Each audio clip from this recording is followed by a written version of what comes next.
This is Jordan Tower with JT News. Make sure you smash that like button, smash that subscribe, and let's get right into the news. Well, this is the woman that got kicked out of the Burna Boy show for allegedly falling asleep, right?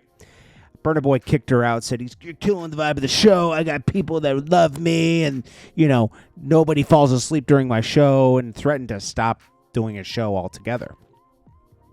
This woman responds, right? She puts it out now.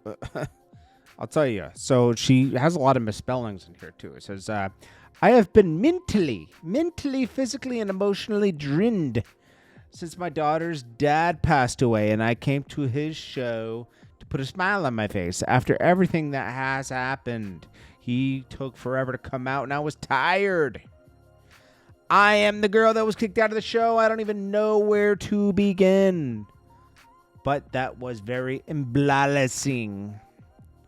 Humiliating to myself and my boyfriend. So she was there with her boyfriend, but the passing of her baby dad has her distraught. And this is what's embarrassing her, but the misspelling. The misspellings are more embarrassing. I'll be honest with you. Burna Boy could have handled that situation better than that, she says. He had no idea what was going on in my life, and he didn't even care. Well, he didn't care because he responded and says, by the way, I was just joking around my band about something else, not necessarily the situation. And y'all have spun it into an unusual saying, Burna Boy doesn't love his fans. Then he does this long explanation where, you know, if you're on my plane and I'm the pilot and you're making me feel uncomfortable, you get deboarded and all this. I'm going to just be honest with you. Burna Boy went too far with this, where he thinks he's like, understand these people paid money to see your show. They took time out of their day, and you have no right to kick them out of your show unless they're being disruptive. Falling asleep, so what? You put on a better show. Burna Boy makes good music and everything, but he's feeling very entitled as an artist, you know? You don't control what's going on. These people are paying customers.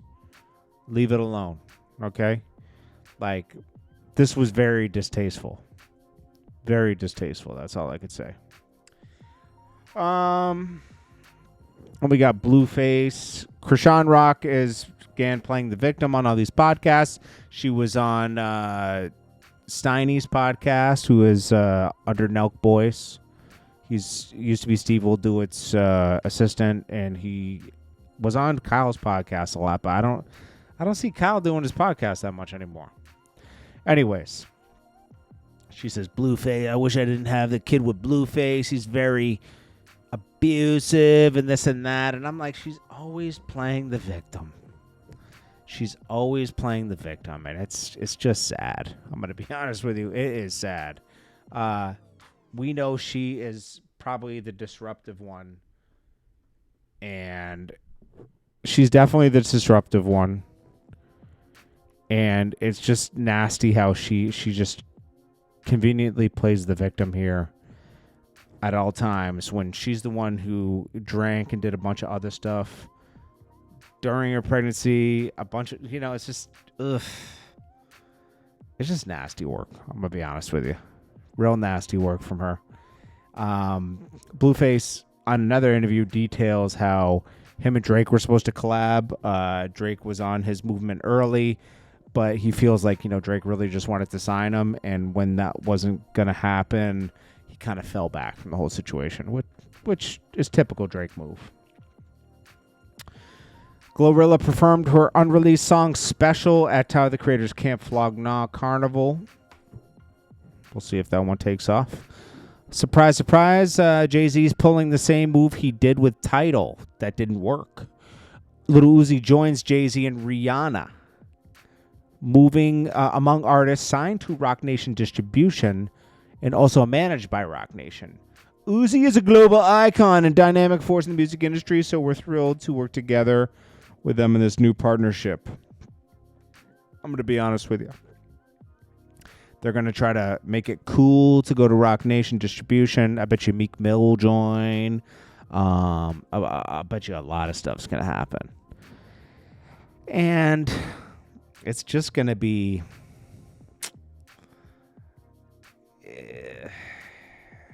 It's going to be a nasty situation, I'm going to be honest with you. It's just, I don't think this is going to pan out the way they think it is. They tried this with Tidal to get everybody streaming with them. Not everybody went for it.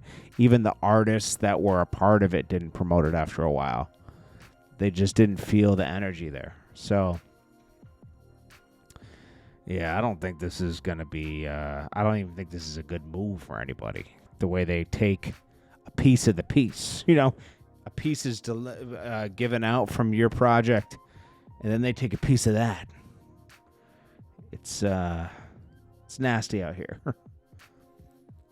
Central C usually only wears Nike Techs, but he has officially switched to the quarter zips here. He's a quarter zip. He looks like a preppy kid now, right? Looks like a preppy. Meg Stallion playing the victim on the stand. It's up in the air. You know, listen. The Tory thing happened. He went to jail. Now Meg's going after bloggers. Like, you know, she's probably going to try to come after academics and a bunch of other people that really gave her the business during that trial. You know, they questioned everything, and you're allowed to.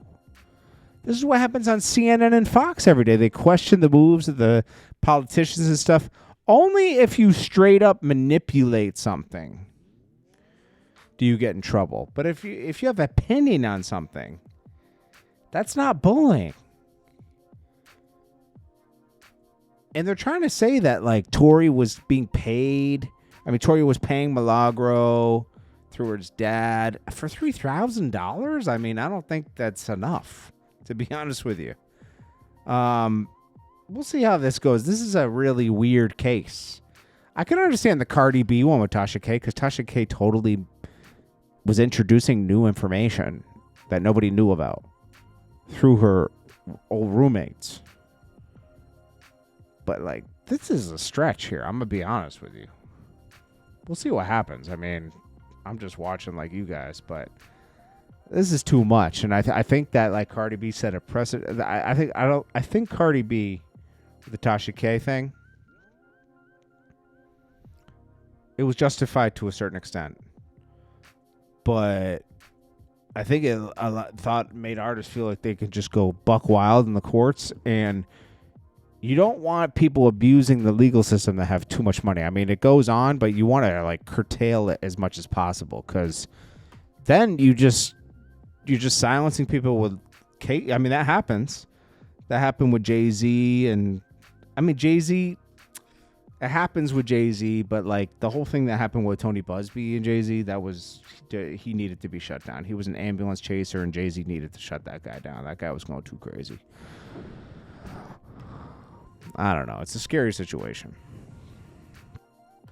That's why you don't want to be the one that's breaking the news, you know, about something crazy, you know, like someone tells you and you come out with it. Like, I knew about the A$AP Rocky Relly thing for a year and a half before anybody, I think about a year before it was let out. Because I knew, like, there was something going on where it was like a blackmail situation, you know. Then A$AP Rocky got charged and everything, and obviously he beat it. But I knew about that for a while, but I didn't want to be the one to come out with it. And the only reason I knew about it is because I knew some. Anyways, I knew someone that knew someone, you know, and they told me about it. And I just said, I'm not going to go with that information. It's too juicy. It's too juicy. Joe Budden responds and clarifies the meaning of his comments about Meg Thee Stallion in her most recent podcast about Meg being a shootable character in Call of Duty. He says, that would make me want to go play the game. He says, no, I think that would just introduce a lot of people to play the game. It wasn't a good excuse. I'm going to be honest with you. He was just trying to be edgy. And he got the response he wanted. Gunna. So Gunna, there was a Gunna show, and allegedly like a Crip got killed outside of a show. See, these shows sometimes, I'm surprised at a Gunna show. He makes more like commercialized music now, but I guess two people met at that show that had beef. Bobby Altoff still trying to get this sympathy card for people bullying her online for her leaving her husband and being with this new guy. I mean, I'm not going for that. I don't know if you are. And then Tasha K responds to Ja Rule after his admission to being jumped at the show. And Tasha K did report it first. But then he denied it and called Tasha K a liar. Well, Tasha K says, hey, Ja Rule, you're a bitch. TMZ, y'all some real bitchs too. You got every outlet calling me a liar only for you to come back and admit you got jumped, punched, kicked, etc. all from behind. That's why you ain't got no marks on your face. Had all that smoke for me, but you still ain't said anything to 50 Cent dragging you daily. Anyways, guys, this is Jordan Tower with JT News. Make sure you smash that like button, smash that subscribe button. I'll check you guys in the next one. And yeah, if you want to run ads on the channel, I have discounted the prices for the holidays and very reasonable prices. Take advantage now. It's affordable because times are hard. Okay, it's the holidays. Got to buy gifts. Got to do this, but you still might want to promote yourself. And I respect people that put money behind themselves. So hit me up at jordantowermedia@gmail.com. We'll get it cracking. All right, peace. We'll get it set up.